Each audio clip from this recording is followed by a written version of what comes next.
잠깐 앞뒤적으로 잘 오셨습니다. 인사하시기 바랍니다. 감기로 많은 분들이 고생하고 있는데 제가 굉장히 죄송합니다. 제가 원조 감기, 이 교회에 원조로 감기를 도입한 사람이 돼가지고 여러분들에게 굉장히 죄송하네요. 은혜를 끝에 끼쳐야 되는데. 자, 오늘 고린도전서 9장 지난 주에 이어서 오늘 15절로부터 27절까지 말씀을 보시겠습니다. 고린도전서 9장 15절로부터 27절까지입니다. 자, 교독합니다. 그러나 내가 이것을 하나도 쓰지 아니하였고 또 이 말을 쓰는 것은 내게 이같이 하여 달라는 것이 아니라 내가 차라리 죽을지언정 누구든지 내 자랑하는 것을 헛된 대로 돌리지 못하게 하리라.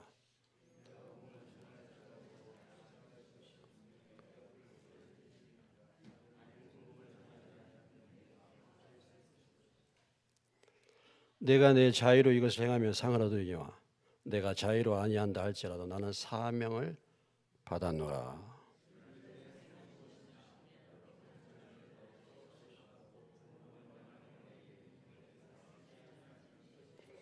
내가 모든 사람에게서 자유로우나 스스로 모든 사람에게 종이 된 것은 더 많은 사람을 얻고자 함이라.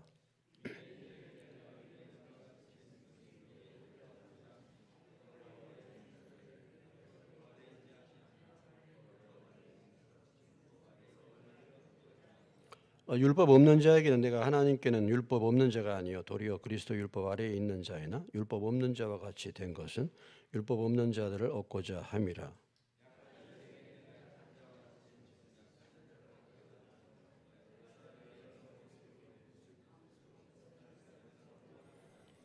내가 복음을 위하여 모든 것을 행함은 복음에 참여하고자 함이라.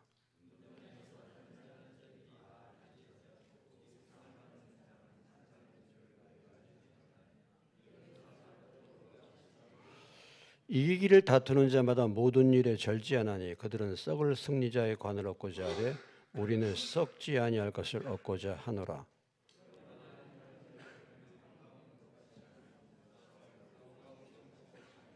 이 17절 내가 내 몸을 치어 복종하게 하면 내가 남에게 전파한 후에 자신이 도리어 버림을 당할까 두려워함이로다. 잠깐 기도하겠습니다. 하나님 아버지, 또 고린도전서 9장을 통해서 저희들에게 성령님께서 말씀해 주시기를 원합니다. 들을 길을 주시고 또 말씀을 듣고 깨닫고 변화될 수 있도록 도와주옵소서. 예수님의 이름으로 기도합니다. 아멘. 고린도 교회에 많은 문제 있는 교회였습니다. 교회는 참 문제가 있을 수밖에 없습니다. 더군다나 고린도 교회는 바울이 복음을 전한 지 1년 6개월 만에 떠난 교회, 물론 그 후에 몇 사람이 와서 말씀을 가르쳤지만은 이방, 하나님을 알지 못하는 이방 지역에 세워진 교회이기 때문에 더군다나 더 많은 문제가 있었습니다. 초대교회로 돌아가자 하지만 초대교회도 문제가 많은 교회죠. 어느 교회나 아무리 좋은 교회를 한다 할지라도 문제가 있습니다. 그렇죠. 왜냐하면 사람은 문제를 가지고 사는 존재이기 때문에 우리가 교회에 있는 한 항상 문제가 있는 것입니다. 교회가 좀 문제 없이 잠잠하면 얼마나 좋겠습니까? 그러나 문제 없는 곳은 공동 무덤이나 가야지 문제가 없는 거예요. 그래서 항상 문제가 있습니다. 특별히 이 고린도 교회는 많은 문제가 있었죠. 여러 가지 많은 문제가 있습니다. 파싸움이 일어나 누구 파가 갈라지고 그 다음에 또 음행의 문제, 성적인 그런 문제들, 또 소송한 문제들, 우상의 재물에 대한 문제들. 오늘 이 9장에서 다루는 것은 사도 바울의 사도의 권리에 대해서 욕하는 사람들, 부정하는 그런 사람들이 있었다라는 것입니다.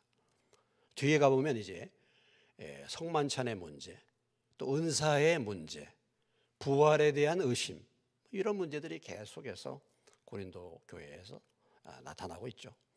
지금 이런 사건들이 우리도 역시 접하는 그런 사건이라고 볼 수 있습니다. 바울의 사도권을 부정하고 바울을 비난하는 사람들이 이 고린도 교회에 있었다라는 것입니다.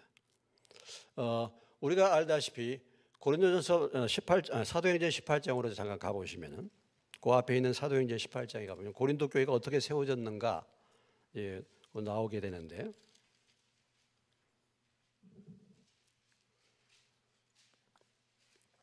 사도행전 18장에 218페이지 1절로 3절에 보시면, 그 후에 바울이 아테네를 떠나 아테네에서 전도한 다음에 고린도에 이르러 아굴로라는 본도에서 난 유대인 한 사람을 만나니 글라우디가 모든 유대인을 명하여 로마에서 떠나라 한 고로 그가 그 안에 브리스길라와 함께 이탈리아로부터 새로 온지라.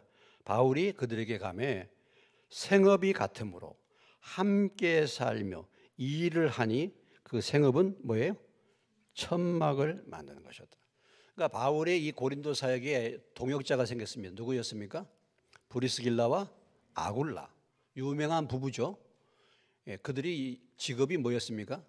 텐트 메이커, 텐트를 만드는 직업. 바울도 텐트를 만들어. 유대인들은 기본적으로 한 가지 일을 다 할 수 있는 그런 직업을 갖습니다. 왜냐하면 나라를 빼앗겨 가지고 쫓겨다니는 인생이잖아요. 그러니까 어디 가서든지 벌어먹고 살 수 있도록 그런 어떤 그 기술을 가지고 있었단 말이죠. 그래서 이 바울이 고린도 지역에서 복음을 전할 때 텐트를 만들면서 복음을 전했다. 이제 그것을 이제 말하고 있는데, 그렇기 때문에 사도라고 한다면 사도의 권위를 인정받으면은 마땅히 성도들로부터 공개, 다시 말해서 성도들의 헌금을 받고 그들의 서포트, 그들의 후원을 받아서 사역을 해야 될 텐데 바울은 그렇게 하지 않았다는 거죠. 그래서 그런 부분에 대해서 바울이 왜 내가 그렇게 했는가, 이것을 지금 고린도 9장에서 그들에게 지금 변호하고 있는 것입니다. 변호. 9장 우리가 1절로부터 14절까지 해서 지난 시간에 살펴본 것은 뭡니까? 나는 마땅히 사도로서 후원받을, 사도로서 물질을 받을 수 있는 그런 정당한 권리를 가진 사람이다, 이렇게 말하고요. 사도로서 마땅한 권리를 가진 사람이다.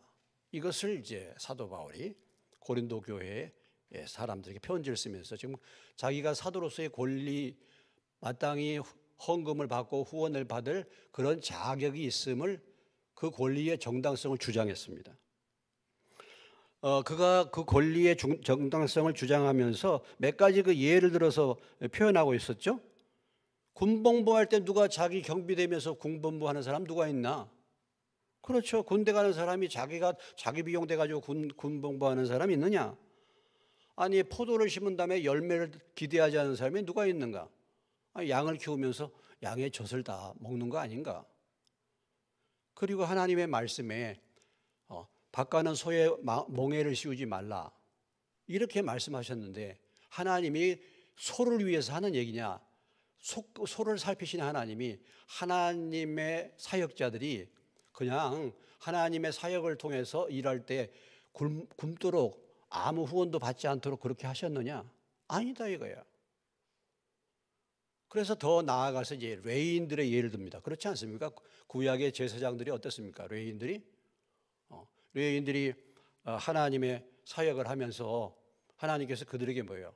이스라엘 지파의 11조를 레위인들의 목으로 줬지 않습니까? 제사 지내고 난 다음에 가장 좋은 것, 그렇죠. 하나님 앞에 드리는 것은 가장 좋은 것을 드렸죠. 가장 좋은 것을 드리고 가장 좋은 부위를 누가 먹었습니까? 하나님의 사역자들이 먹었잖아요. 뿐만 아니라 예수님께서도 복음을 전하는 사람은 무엇으로 살리라? 복음으로 살리라, 이렇게 말씀하셨기 때문에 마땅히 일꾼이 삭슬 받는 것은 당연하다. 이것을 지금 9장 1절로부터 14절에서 바울이 주장을 했었습니다. 네? 바울이 그렇게 주장을 했어요. 오늘 15절로부터 27절에 뭐 같은 그런 흐름인데요. 그런데 내가 왜 이 권리를 사용하지 않는가, 이런 얘기죠. 복음 전하는 이 사도 바울의 자세, 내가 왜 그 권리를 사용하지 않았는가, 내가 왜 공개를 받고 후원을 받을 수 있는데 내가 왜 텐트를 만들어 가면서 내가 자비량 해가면서 돈을 벌면서 전도했느냐? 여기에 대해서 지금 말하고 있는 것입니다. 자, 그 이유에 대해서 15절로부터 18절까지의 말씀이 기록되어 있어요. 자, 15절부터 18절까지 봅니다. 그러나 내가 이것을 하나도 쓰지 아니하였고 또 이 말을 쓰는 것은 내게 이같이 하여 달라는 것이 아니라 내가 차라리 죽을지언정 누구든지 내 자랑하는 것을 헛된 대로 돌리지 못하게 하리라. 지금 이 고린도전서 이 말씀을 내가 지금 기록하고 있는 이유는 내가 권리를 마땅히 받을 자격이 있어요. 내가 자격이 없어서 받지 않는 게 아니야. 나는 충분히 자격이 갖춘 사람이었고 받을 자격이 있는 사람인데 내 받을 그 정당한 권리를 주장하지 않고 포기하는 이유가 뭐냐? 그것은 내 자랑을 헛된 대로 돌리지 않게 하기 위함이라. 다시 말한다면 그 앞에도 말했지만 복음의 장애가 되지 않도록 하기 위함이라 이런 얘기입니다. 지금 내가 권리를 얘기하고 있는 것이 내가 이렇게 권리 받을 만한 권리가 있으니까 그 권리를 따라서 지금이라도 나한테 나를 좀 지금이라도 후원을 해라. 내가 그거 옛날에 받지 않았으니까 지금 내가 받아야 되겠다. 그런 권리를 요구하기 위해서 쓴 게 아니다 이런 말이죠. 그것이 아니라 이거. 왜냐하면 이것은 이 복음의 장애가 되지 않도록 이 복음은 뭐예요? 내가 반드시 부득불 할 일이기 때문에 그런 거예요. 복음은 뭐예요? 무엇입니까? 사명이다 이런 거죠. 복음 전하는 것은 사명이다. 따라서 합시다. 복음 전하는 것은 우리의 사명이다. 복음 전하는 것은 우리의 바울의 사명뿐만 아니라 우리들의 사명 아니겠습니까? 그렇지 않습니까? 예수님이 뭐라고 말씀하셨습니까? 너희에게 성령이 임하시면 너희가 뭐예요? 권능을 받고 예루살렘과 온 유대와 사마리아와 땅끝까지 이르러 내 뭐예요? 증인이 되라 그랬잖아요. 제자들 왜 불렀습니까? 말씀하시되 나를 따라오너라. 내가 너희로 사람을 낳는 어부가 되게 하리라. 말씀을 전파하라. 때를 얻든지 못 얻든지 말씀을 전파하라. 복음을 전하라. 이것이 우리의 사명이에요. 이게 반드시 부득불 반드시 할 일이에요. 그렇기 때문에 내가 이 권리를 지금 쓰지 않는 것은 복음의 장애가 되지 않게 위함이다. 여러분 지금 이방 지역이에요. 예수도 알지 못하는 이방 지역이야. 헬라인이야. 헬라인들 사는데 예를 들자면 우리가 어디 뭐 캄보디아를 간다거나 미얀마를 간다든지 이런 데 가서 교회를 개척한다고 생각해 보십시오. 인도에 가서 지금 선교해가지고 인도 사람 전도한다. 그러면 그 사람들에게 가서 복음 전하면서 그 사람들에게 뭐 요구할 수 있겠습니까? 아니죠. 내가 직업을 가져서 일을 하든지 지금 같으면 이제 선교사니까 한국에서 후원을 받아가지고 자기의 필요를 채우면서 그 지역 사람들에게는 피해가 안 가도록 지역 사람들에게는 물질의 부담이 안 되도록 그렇게 하면서 복음을 전하는 거 아니겠어요? 왜냐하면 전도하면서 안 믿는 사람들, 이방 사람들에게 헌금 얘기하고 나를 후원해달라. 너희가 마땅히 이제 믿으면 후원해달라. 이러면 어떤 생각 갖겠습니까? 이거 교회 나가니까 예수 믿으려면 돈이 필요하네? 시험 들지 않겠어요? 그렇지 않겠습니까? 지금 우리 교회가 지금 헌금 주머니에 안 돌리잖아요? 헌금 주머니 안 돌리잖아요? 헌금 주머니를 돌리면 헌금이 한 20% 더 나온다 그래요. 시험을 한번 해볼까요? 근데 다 이게 헌금의 의미가 무엇인가를 알고 그러면 헌금이 예배의 중요한 순서입니다. 헌금이. 그래서 마땅하게 예배의 순서 중에 하나가 포함이 돼야 돼요, 사실은요. 근데 아직까지도 그냥 헌금 시간 따로 주지 않고 뒤에다 왜 헌금하느냐. 혹시라도 새로운 사람들이 시험 들까 봐서 그렇게 두는 거죠, 아직은. 시험 들까 봐서. 그러니까 바울이 얼마든지 그렇게 받을 자기의 권리가 있지만 내가 권리를 포기하는 이유가 뭐냐? 포기하는 이유가 바로 복음의 장애가 되지 않게 하기 위해서. 그런데 여러분, 저나 여러분이나 우리가 복음을 어떻게 받았습니까? 우리가 어떻게 예수님의 은혜를 받게 됐어요? 무엇으로 받아요, 우리가? 구원을 무엇으로 받아요? 하나님의 은혜로, 공짜로 받은 거 아니겠어요? 그러니까 무엇입니까? 거저 받았으니 뭐예요? 거저 주어라. 기본이 그거죠. 그래서 우리가 하나님의 은혜를, 너희가 그 은혜를 믿음으로 말미암아 구원을 얻었나니 이것이 너희에게서 난 것이 아니요 하나님의 선물이라 그랬잖아요. 행위에서 난 것이 아니. 이런 누구든지 자랑하지 못하게 하라. 거저 받았으니까 거저 주는 거야 원래. 그런데 이것이 사실은 사도 바울의 자랑입니다. 이것이 사도 바울의 자존심이에요. 자부심이에요. 복음을 전하는데 내가 그들로부터 뭔가 삭슬 기대하고 받는 것이 아니라 내가 돈을 벌어가면서 이렇게 했다라는 거죠. 그런데 오늘 이 말씀을 기록한 이유는요. 이유는 지금 권리를 요구하는 것이 아니라 기본적인 원리를 알아라는 거예요. 원리를. 무슨 원리를 알아요? 복음을 전하는 사람은 복음 전하는 것으로 마땅히 뭐야? 마땅히 사는 것이고, 영적으로 은혜를 받은 사람들은 무엇으로 섬겨야 돼? 영적인 은혜를 받은 사람은 무엇으로 섬겨야 돼요? 육신의 것으로, 물질로 섬겨야 되는 거야. 이게 원칙이에요, 원칙. 이 원리는 알아야 돼요, 여러분들이. 원리를 알아요. 그러니까 영적인 은혜, 복음을 받았으면 복음을 받은 사람들은 무엇으로 섬겨요? 육신의 것으로, 물질로 섬기는 게 당연한 거야. 근데 이제 이렇게 또 생각할 수 있어요. 아니, 사도 바울은 자기가 직접 일하면서 복음을 전하는데, 목사님은 뭐야? 목사님도 일하면서 복음 전하지? 왜 교회에서 살해받아? 어떤 경우는 이렇게 생각할 수도 있어요. 바울이 모델이야. 바울같이 일하면서 그렇게 전도하는 게 바울처럼 그렇게 다 전도하지 왜 살해들을 받아? 어떤 사람은 그렇게 생각해요. 이런 게 아니란 말이죠, 이게.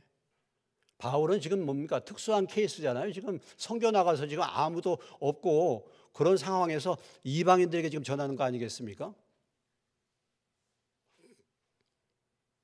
마땅히 교회가 세워져서 저는 그렇죠. 저는 제 직장이 있었는데 제가 전심으로 사역하기 위해서 직장을 그만두고 나온 사람 아니겠습니까? 그 다 케이스가 다른 거예요. 여기서 중요한 원리는 사도 바울이 이렇게 자비당하면서 복음을 전하는 것은 하나의 그때의 상황에 따르는 그런 적이지 이것이 모델은 아니다 이겁니다. 모델은. 자, 지금 이제 이슬람 사회라든지 이런 공산주의 이런 사회에 가서 지금 복음을 전할 때 선교사 비자가 안 나와. 그럼 어떻게 합니까? 기술자로 가는 거예요. 기술자로. 아니면 대학교 교수로 간다든지 이렇게 해가지고 복음을 전하는 거예요. 목사나 선교사로 가는 게. 그러니까 다 나라마다 사람마다 케이스마다 다 다른 거죠. 그러나 기본적인 것은 교회가 이루어지고 말씀을 나누면 말씀을 받은 사람들은 물질로 육신의 것으로 하나님의 말씀을 공급하는 자들에게 필요를 채우는 것이 그것이 뭐예요? 원칙이다 이것입니다. 원칙. 우리 윤상밀 선교사님 지금 인도에 가 있는데 인도 교회의 문제가 뭐냐? 목사님 인도 교회의 문제가요. 인도가 지금 교인이 보통 교인이 200명이 넘는데 교회가 자립이 안 된다는 거야. 아니, 교인 숫자가 200명이 되는데 자립이 안 되다. 목회자 사례비를 대주지를 못한다는 거야. 어떻게 생각하십니까, 여러분? 말이 안 되는 거잖아요, 말이. 예를 든다면 그 교회에 예수 믿어가지고 11조 하는 사람이 10명이면은 어떻게 되겠어요? 목회자 사례비를 낼 수 있겠죠. 후원할 수 있겠죠. 11조 하는 사람이 10명이야. 그럼 10명이 10분의 1이라면 100만 원은 될 거 아니에요. 10만 원씩 한다면 수입이 100만 원이면. 그럼 한 사람 목회자는 접대할 수 있잖아. 섬길 수 있잖아요. 후원할 수 있잖아요. 그런데 200명이 교인이 넘는데도 목회자가 자립이 안 된다는 거야. 이게 인도교회의 지금 문제라는 거예요. 문제라는 거예요. 그래서 이제 인도교회도 좀 수준을 높여서 물질에 대한 강의가 좀 필요하다고. 그래서 제가 이번에 2월 달에 지금 갈까 이렇게 하다가 몸도 아파가지고 지금 또 3월 달에 또 태국 모임도 있어가지고 못 갔었죠. 재정 세미나 한번 했으면 해가지고. 근데 무엇입니까? 교인들이 늘 받는 데만 익숙해요. 인도교회. 받는 데만 익숙해요. 맨날 외부에 와서 후원해주고 이렇게 해주는 거. 이 영국이 이 인도를 전도할 때부터 퍼주는 거잖아. 퍼주는 거. 처음에. 그러니까 받는 데 아주 익숙해가지고 예수 믿고서 내놓을 줄 몰라. 물론 뭐 그들이 아무리 가난하다 할지라도 가난해도 자기 얻는 데서 그래도 기본적인 헌금은 할 수 있지 않습니까? 그런 게 없다는 거예요. 그래서 우리가 여기 바울이 복음 전하는데 자비량으로 했다. 이것이 FM이 아니라 이 말이죠. FM이. 단지 바울은 지금 그 원리는 뭐야? 마땅히 하나님의 말씀을 전하는 자들에게 그들이 공개하고 그들이 섬기는 거, 물질로 섬기는 것은 당연한 일이야. 그렇지만 나는 뭐예요? 그걸 포기한다. 왜? 잘못하면 시험 들고 복음에 장애가 될까 봐서 그렇다. 이렇게 지금 말하고 있는 것입니다. 오늘 말씀의 의미가. 내가 그렇게 권리를 포기하고서 이렇게 복음을 전하는데 내가 직접 돈을 벌어가면서 하고 있는데 이것이 나의 자부심이야. 그렇지만 그것마저도 사실은 자랑할 것이 아니다. 왜 그런가? 그것이 이제 16절로부터 17절까지 나오는 말씀이죠. 자, 내가 복음을 전할지라도 자랑할 것이 없으면 내가 뭐예요? 부득불할 일이라. 부득불할 일이라 이 말씀의 의미가 뭐니까 당연히 할 일이야. 내가 당연히 할 일이야 이거. 응? 그리고 복음을 전하지 않으면 뭐가 있다고요? 화가 있다. 여러분 전도하지 않으면 화가 있대. 전도하지 않으면. 그리고 내가 이것을 자유로 한다. 자유로 이렇게 하지 않는다 할지라도 뭘 받았습니까? 사명을 받았다는 거예요. 여러분 사명이란 것이 뭡니까? 사명이란 것은 사명에는 뭐가 따릅니까? 책임이 따르는 거예요. 사명에는 책임이 따르는 것입니다. 사명은 뭐예요? 해도 좋고 안 해도 좋은 게 아니라 뭐예요? 사명은 뭐예요? 반드시 해야 되는 것입니다. 명령입니다. 명령. 예수님이 명령했잖아요. 너희는 가서 모든 족속으로 제자를 삼아 아버지 아들과 성령의 이름으로 침례를 주고 내가 너희에게 분부한 모든 것을 가르쳐 지키게 하라. 명령했잖아요. 너희에게 성령이 임하시면 너희가 권능을 받고 예루살렘과 온 유대와 사마리아 땅까지 이르는 데 증인이 되리라. 예수님이 명령하셨잖아요. 우리가 이 사명을 받았다는 것입니다. 그렇기 때문에 이것은 반드시 해야 될 일이고 그리고 뭐 이것은 내가 뭐 기뻐서 하든지 뭘 받든지 상관없이 이것은 해야 될 일이다. 바울이 지금 이렇게 지금 말하고 있는 거죠. 그래서 내가 뭐 권리를 주장하고 권리를 포기하는 이유가 다른 것이 아니고 어찌됐든 간에 뭐 주든 안 주든 내가 사명이기 때문에 하는 거예요. 이것을 지금 말하고 있는 것입니다. 에스겔서 3장으로 가보시겠습니다. 구약성경 에스겔서입니다.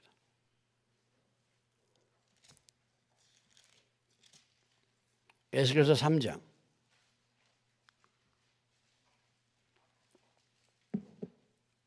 1153페이지입니다.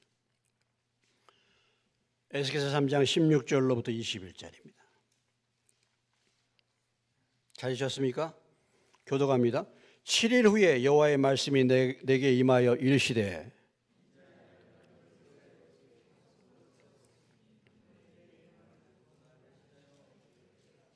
가령 내가 악인에게 말하기를 너는 꼭 죽으리라 할 때에 내가 깨우치지 아니하거나 말로 악인에게 일러서 그의 악한 길을 떠나 생명을 구원하게 하지 아니하면 그 악인은 그의 죄악 중에서 죽으려니와 내가 그의 핏값을 내 손에서 찾을 것이고.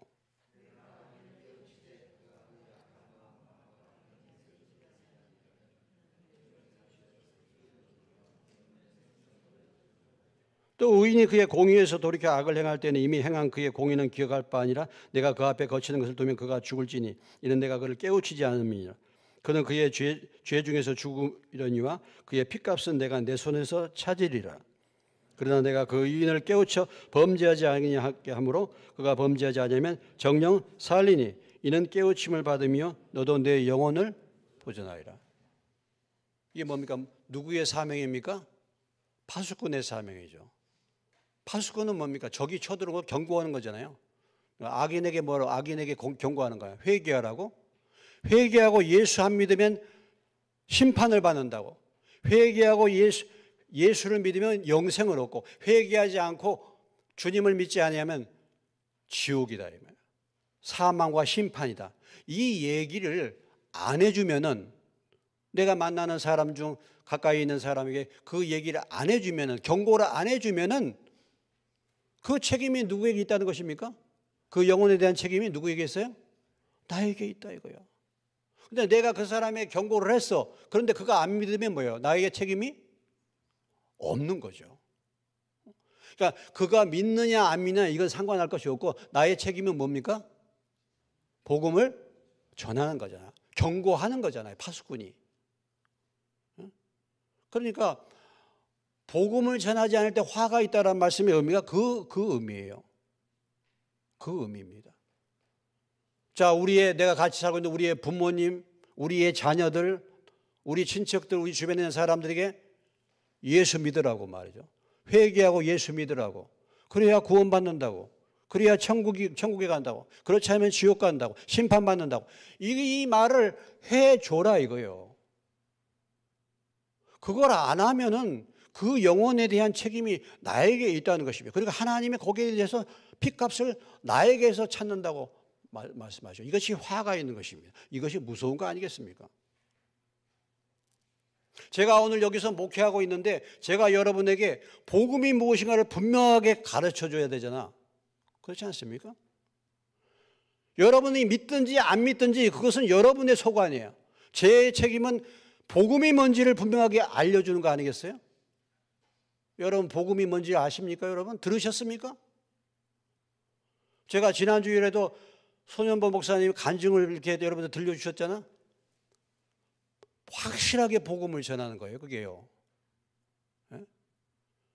그런 간증을 듣고 이번에도 하겠지만 듣고서 주님을 아직 모른다고 한다면 더 이상 할 말이 없는 거예요. 그 심령이 지금 어두워서 그 말씀이 안 들리는 것은 어쩔 수 없는 거예요. 그러나 저는 제 책임을 다하는 것입니다. 우리 주변에 있는 우리 형제들에게 여러분들이 명절 때 만나가지고 무슨 얘기 어떻게 하시는지 모르지만 그래도 그런 말을 던져줘야죠. 근데 나 때문에 예수 안 믿어. 문제는 이게 문제예요. 그러니까 복음을 전하지 않으면 화가 있다는 말씀의 의미가 그것입니다. 그리고 실제적으로 우리가 복음에 대해서 복음을 전하지 않으면 복음에 대해서 관심이 없어져요. 여러분들이 만나는 사람들에게 아는 사람들 이런 사람들에게 한마디 말이라도 던져요. 그 사람이 안 받으면 할 수 없는 거예요. 그러나 만남이 제가 이쪽에 지금 요 건너편에 뭡니까요? 펠리체인가 거기 오고 그 옆에 뭐죠? 솔빈 그분이 저기까지 다 주인이잖아요. 박대신 씨. 제가 몇 번 이렇게 인사도 하고 해가지고 식사도 한번 하고 했죠. 여기 제 목양실에도 초청했어요. 예수 믿으라고 얘기하고 선물도 주고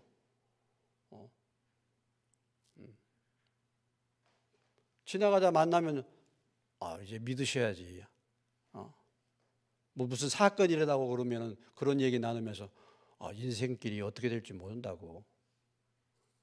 그 옆에, 그 전에 옆에 있던 여기저기 원룸에 있었던 공사하셨던 분이, 그분이 굉장히 깐깐하신 분이고 막 말이 많으신 분인데 그분이 폐암이셨어요. 보니까 내가 그분 전도하나 하는데 어느 날 보니까 안 보이는 거예요.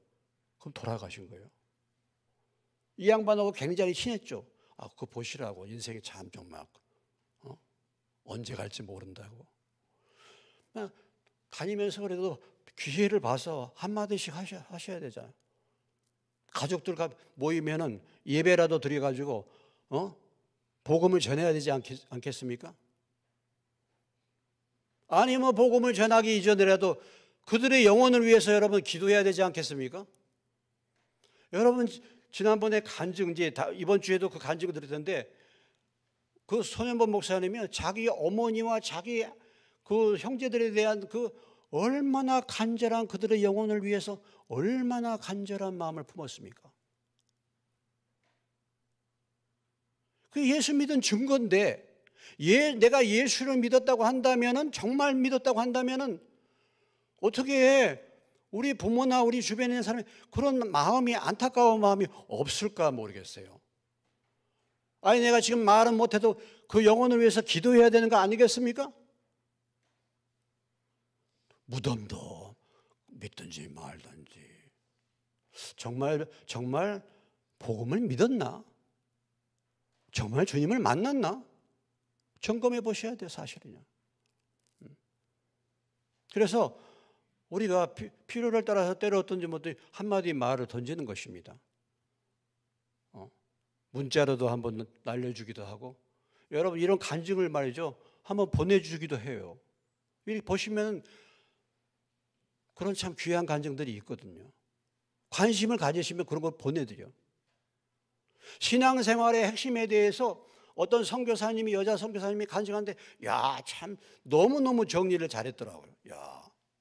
제가 그걸 캡처해가지고 우리 대민이한테, 며느리한테, 딸한테 다 보내주죠. 믿음 생활 어떻게 해야 되는지. 여러분이 관심이 어디 있습니까? 복음을 전하는 것이 정말 내가 부득불 할 일이고 사명입니까? 어떻습니까?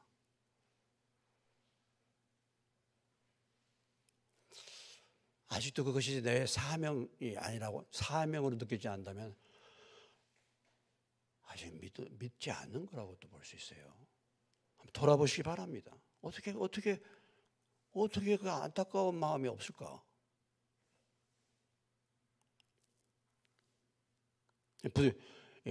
그래서 영혼에 대해서 복음을 전하면 내가 그분이 받든지 안 받든지 내 영혼이 살아나요, 사실은요. 그렇지 않습니까? 생명력이 있다는 건 뭔가 운동하는 거잖아요. 운동. 생명이 있으면 운동하는 거잖아요. 그 사람이 믿든지 안 믿든지 예수 믿으시라고 이 말 한마디 하는 거, 이게 운동하는 거 아니겠습니까? 복음을 전하는 거 아니겠어요? 그럴 때 내 영혼이 살아나는 거야.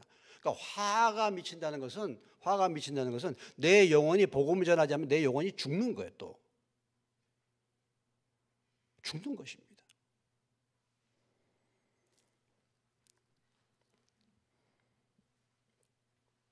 그래서 오늘 우리가 이 고린도전서 9장의 말씀을 나누면서 하나님이 저와 여러분을 부르시고 나에게 성령님을 보내시고 나를 구원하셨다, 내가 구원받았다라고 한다면 그것은 하나님이 저와 여러분을 복음 전하는 사명자로 부르신 줄로 믿습니다. 믿습니까? 이 믿음을 가는 거잖아요. 내가 사명자라는 거. 목사님이 사명자지 무슨 내가 사명자야. 전도는 목사님이나 하시는 거야. 그렇습니까? 아니죠. 사실 전도는 여러분들이 하셔야 되는 거예요. 목사가 되면요, 세상 사람 만날 기회가 자꾸 줄어들어요. 제가 세상 사람들과 어울리기가 어렵잖아요. 여러분들이 사실 여러분 주변에 친척들, 가까이 접하는 사람들, 믿는 주변에 있는 직장 동료들, 안 믿는 사람들 많잖아요. 여러분들이 그런 사람들을 접촉해가지고 교회로 인도를 해야 되잖아요. 이 일을 사명을 하고 왕성하게 될 때 그 사람들이 들어와서 복음을 듣고 변화를 받는 거 아니겠습니까? 그래서 교회가 부흥되는 거 아니겠습니까? 교회의 영혼들이 새로워지는 거 아니겠습니까?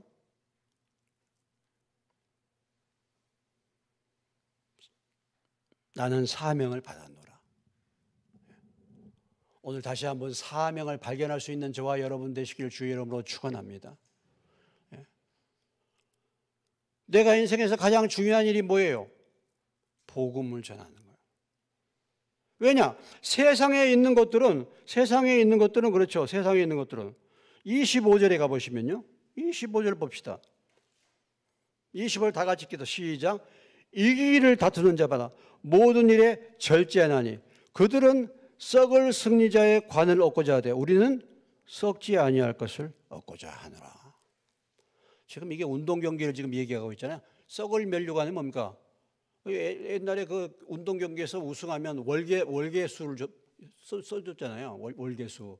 그거 얻기 위해서 뭐 요즘 같으면 금메달인데 그거 얻기 위해서 정말 절제하면서 2년마다 한 번씩 이 고린도 지역에서도 올림픽이 열렸는데 운동 경기가 그거 월계관 우승하기 위해서 얼마나 절제하면서 전심전력을 하는지. 그런데 그 월계관이라는 것은 타면은 그거 얼마 안 있으면 다 썩어버리는 거 아니겠습니까? 그러나 이 복음을 전해서 한 영혼이 변화받는 것 영원한 면류관인 줄로 믿습니다. 그렇잖아요. 비교가 안 되잖아요. 비교가 안 되는.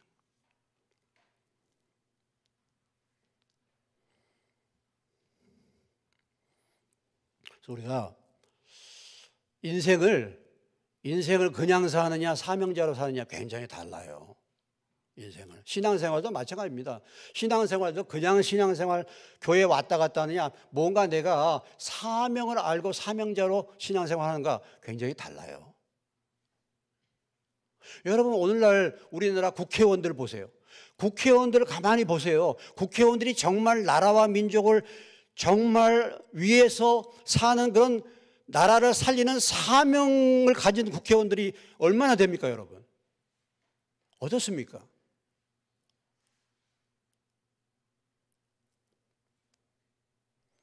아니 뭐 교회 목사를 생각해 보죠. 교회 목사가 정말 사명을 가지고 목회하는 목사가 과연 얼마나 될까?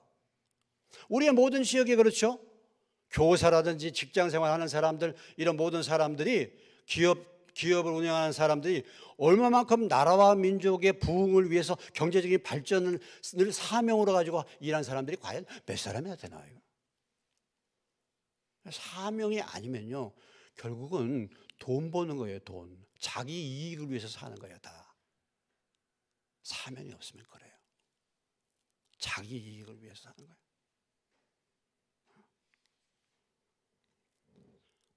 오늘 우리 사회의 문제가 뭡니까? 사명 없는 자들이 국회의원이 되고 사명 없는 자들이 정치인 되고 사명 없는 목사가 되고 사명 없는 자들이 다 자리를 차지하 이런 거죠.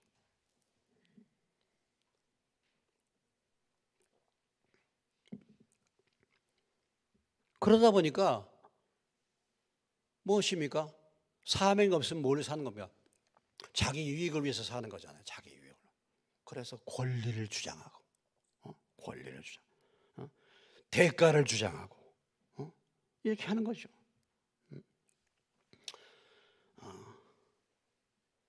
권리를 포기하지 않습니다. 여러분 참 보면은 그러잖아요. 노조들 보세요. 노조들. 물론 기업체도 문제지만 노조들 보세요.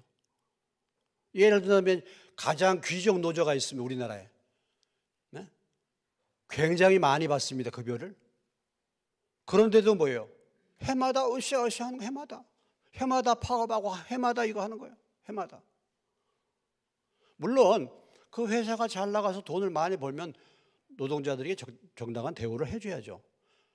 그런데 뭐 회사는 어려워도 해마다 투쟁이야. 이렇게 할 수 있어요. 권리를 포기하지 않습니다.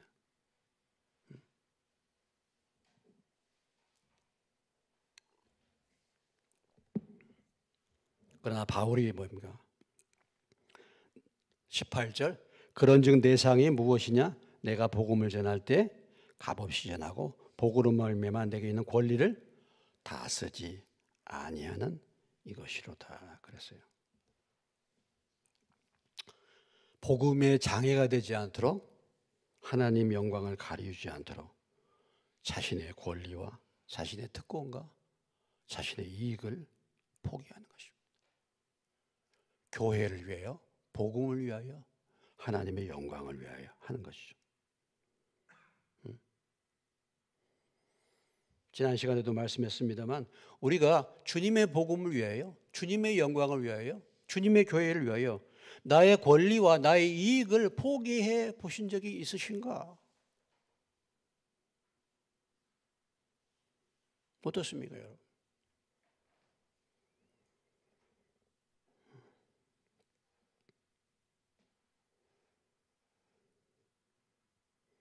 포기. 그래서 참 신앙생활은 사실은 자기 부인으로부터 시작되는 거잖아요. 포기해 보는 거, 포기.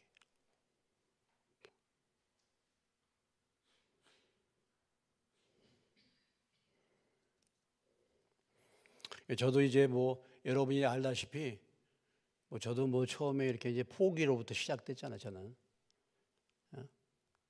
저는 제 밥줄이 사대 나와가지고 교사가 선생이 밥줄인데 밥줄을 놨잖아요. 예? 밥줄을 놨잖아요. 포기했잖아요. 포기.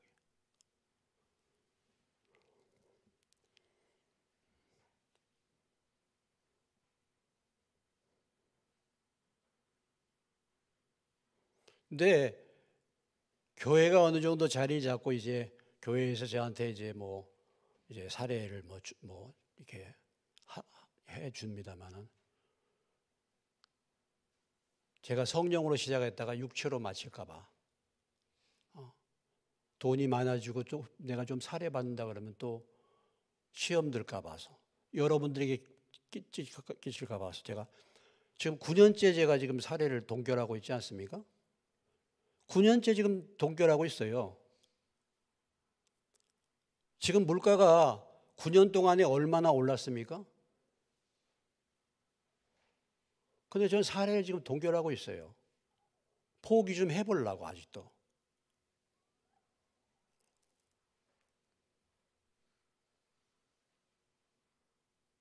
우리가 포기하는 방법이 여러 가지 방법이 있어요. 주님의 교회를 위해서. 근데 이것이 이제 저의 자랑이 되어서는 아니죠. 제가 이제 바울처럼 지금 그런 부분들 포기에 대해서 제가 이제 얘기하고 있는데 이건 자랑할 것도 아니고. 근데 제가 조심스러워지는 것입니다. 참 그런 것 같아요. 뭐냐면 그 전에 우리 성교원 할 때 이은자 선생님께서 처음에 이은자 선생님이라고 맨 처음에 할 때 우리 성교원 할 때 참 어려웠습니다. 성교원을 개척교회 하면서 운영하는데요. 매달 100만 원 정도씩 마이너스가 났어요. 그래서 참 이게 교사들 급여 챙겨주는 게 그렇게 어려웠어. 참 우리 교사 하시는 분들도 있지만 지금도 죄송하죠.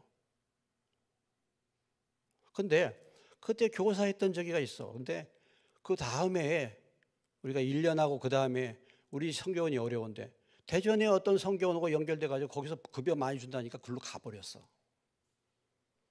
제가 누군지는 얘기 안 합니다. 가버렸어. 야, 참 너무 섭섭하더라. 예수 잘 믿는다고 그렇게 하고 우리 교회 와서 믿는다고 그렇게 간증도 하고 했는데 한마디 말도 없이 돈 따라서 가버린 거야. 근데 우리 이은자 선생님은 그 어려운데 교회에서 잘 제대로 챙겨주지 못하는데 그렇게 잘 섬겼죠. 그래서 이런 거예요. 우리는 교회는 더 주고 싶어. 어떻게 해서 어디서 끌어서라도 더 주고 싶어. 근데 우리 이은자 선생님은 교회 형편 아니까, 성교원 형편 아니까 덜 받으려고. 많이 못 줘. 그러니까 본인은 덜 받으려고 그러고 우리는 좀 더 줬으면, 이런 마음이에요. 교회와 목회자의 관계도 이렇습니다, 사실은요. 예? 이런 게 필요해요. 나중에 뭐 저도 이제 은퇴를 앞에 두고 뭐 이렇게 저렇게 했는데 뭐 교회 규약도 있고 이렇지만 교회가 어려우면 저는 안 받아요, 사실요. 제가 지금 어떻게 지금 여기까지 왔습니까, 여러분? 근데 교회가 접대할 만큼 하고 할 만한 그런 부분이 있는데 또 교회가 그런 부분에 대해서 또 뭐예요? 인색해서는 안 되죠, 또. 서로 간에 은혜가 돼야 돼요. 서로 간에.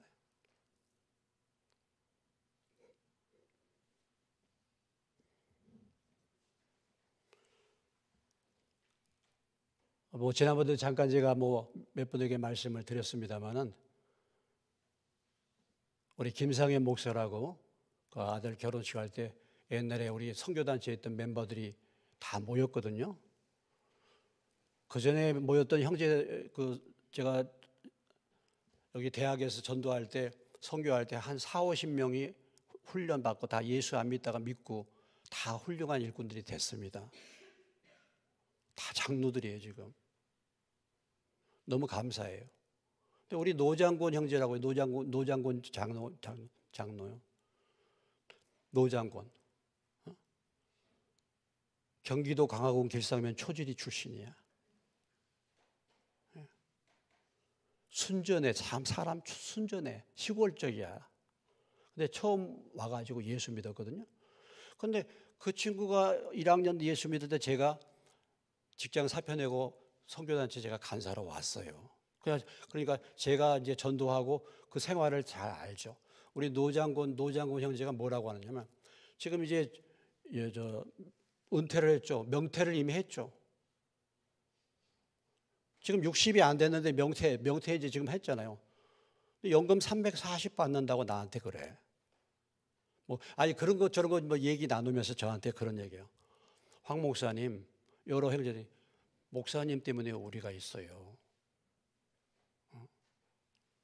목사님이 그렇게 헌신해서 전도해 줬기 때문에 내가 있다는 거야.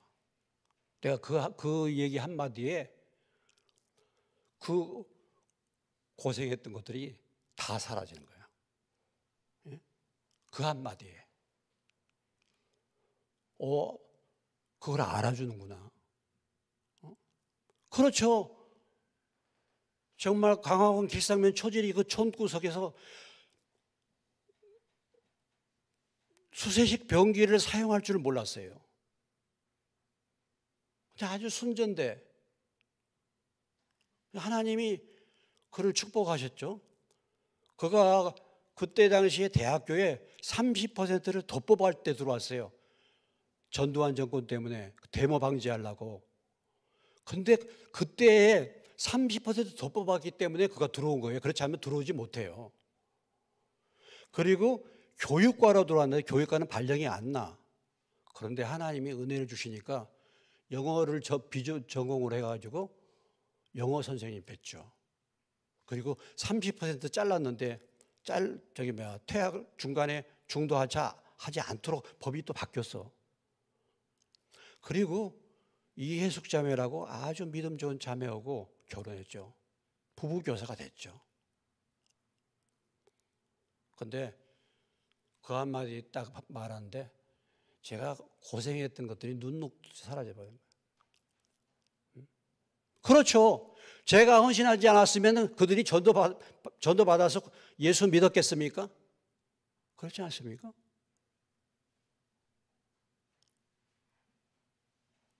그 한마디에 다 사라지는 거예요. 야, 제가 헌신 안 했으면 자기가 없었다는 거예요. 우리 여기들이 없었다는 거예요. 그거 뭐 100만금을 준다는 한들 그것과 저기 하겠습니까? 모르겠습니다. 여러분들이 이 교회에 뭐 다른 데서 신앙생활 하시다가 뭐 오신 분들도 계시고 하시죠. 우리 교회 와서 믿는 분들도 계실 겁니다. 그러나 사실 제가 헌신하지 않았더라면 여러분이 여기 있겠습니까? 이 교회가 있겠습니까, 여러분? 어떻습니까, 여러분? 그런데 그런 부분에 대해서 이렇게 저렇게 뭐라 뭐 이렇게 재고 계산하고 마음이 참 무거웠어요. 제가 그런 권리를 주장하는 것이 아닙니다, 여러분. 굉장히 저는 조심하고 있어요. 제가 지금까지 이렇게 목회하면서 했다가 나중에 욕먹을 수도 있지 않습니까? 그렇지 않습니까? 교회에서 지금 사례를 많이 준다고 지금 하지만은 제가 작년도도 제가 헌금을 계산해 보니까 제가 받은 사례의 45%를 헌금으로 드렸어요. 제가 좀 자랑을 좀 해야 되겠네. 제가 거의 절반을 제가 헌금했어요. 왜? 제가 물질에 붙들리지 않으려고 한 거예요, 그렇게. 예? 저는 물질에 붙들려서 처음부터 이렇게 신앙생활하는 사람이 아니기 때문에 물질이 이렇게 많아지면요, 사람이 변질될 수 있잖아요. 그렇습니다. 세상이 좋아지면요, 과거에 어렵다가 내가 형편이 풀려지고 돈이 쌓이고 세상이 좋아지면 믿음이 떠나가요. 그렇게 돼 있어요, 반드시. 그렇기 때문에 제가 경계하는 것입니다. 아니, 여러분들이 저를 많이 이렇게 뭘 많이 적인다. 저는 더 많이 내놔요. 그렇게 하고 싶어. 왜? 제 자신을 경계하는 거예요. 이 길을 다투는 자마다 절제한다 그랬잖아요. 오늘 말씀해 보면은. 남에게 전도한 후에, 남에게 전파한 후에 내 자신이 도리어 버림을 받을 수도 있지 않습니까? 그래서 조심하는 거예요. 자꾸 권리를 주장하고 뭘 많이 쌓으려기보다도 더 내려놓으려고 조심하는 것입니다. 제 자신을 위해서 그래요. 제 자신의 영혼을 위해서 그렇습니다.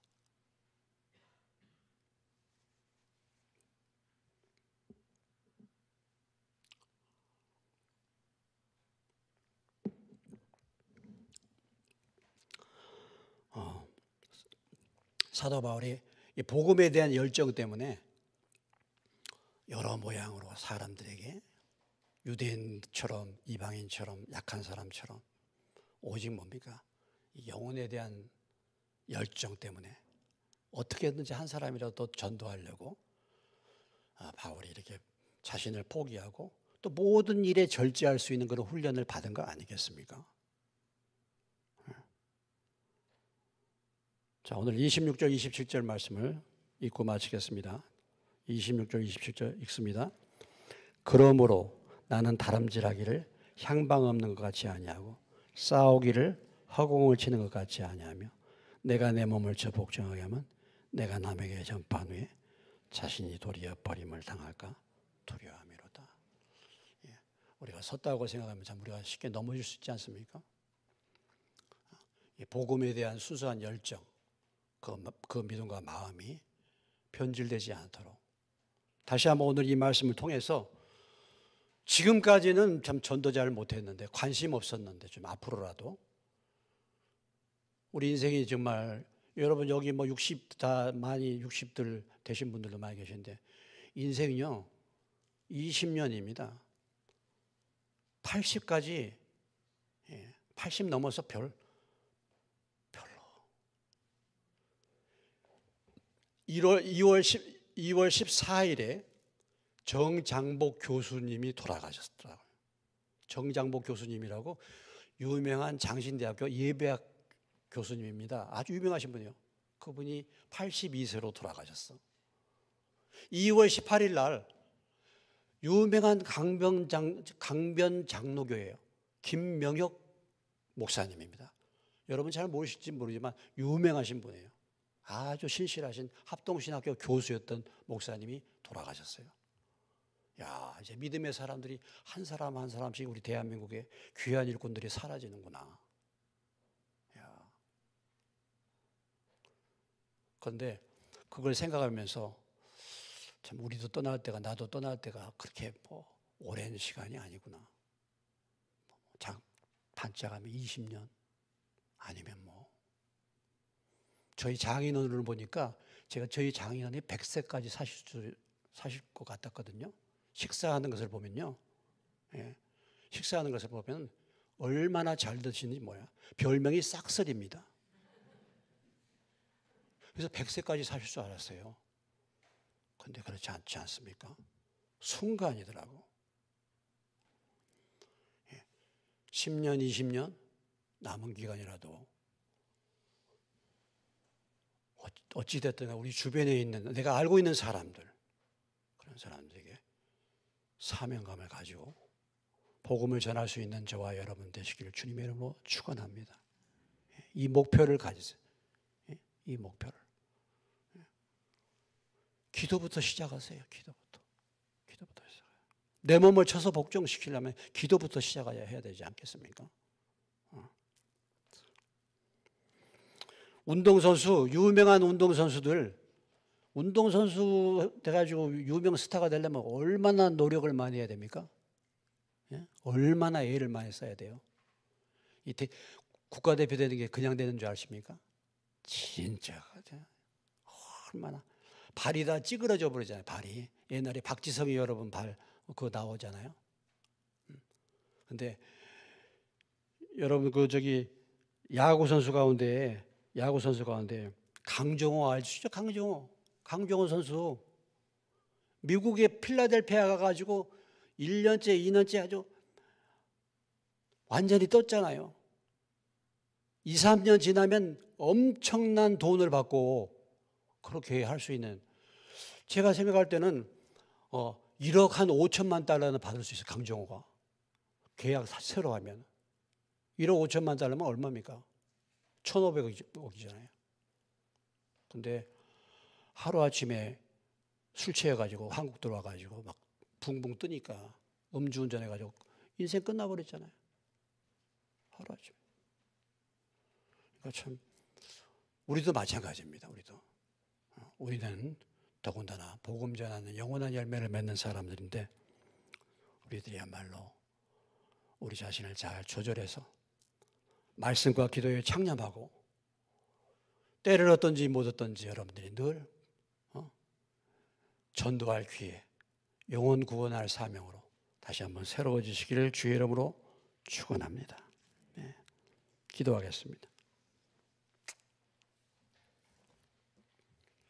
하나님 아버지, 오늘 사도 바울이 자기의 권리의 정당성에 대해서 이렇게 변론을 했지만은 그렇게 해달라는 것이라기보다도 그 원리를 알아라고 지금 말씀하고 있고, 다른 어떤 것보다도 복음을 전하는 것에서 무슨 대가를 바라는 것이 아니라 복음은 반드시 전해야 될 일이고 자기의 사명이며 복음을 전하지 아니할 때 화가 미칠 것임을 알고 이 복음 전도의 중요성, 이곳에 방해가 될까 봐서 자신의 삶을 다스리며 자신의 권리를 포기하며, 그리고 어떤 모양이든지 간에 한 사람이라도 더 구원 얻기 위해서 그가 여러 모양으로 또 변화를 받으며 내 자신을 쳐서 복종시킨다고 고백했습니다.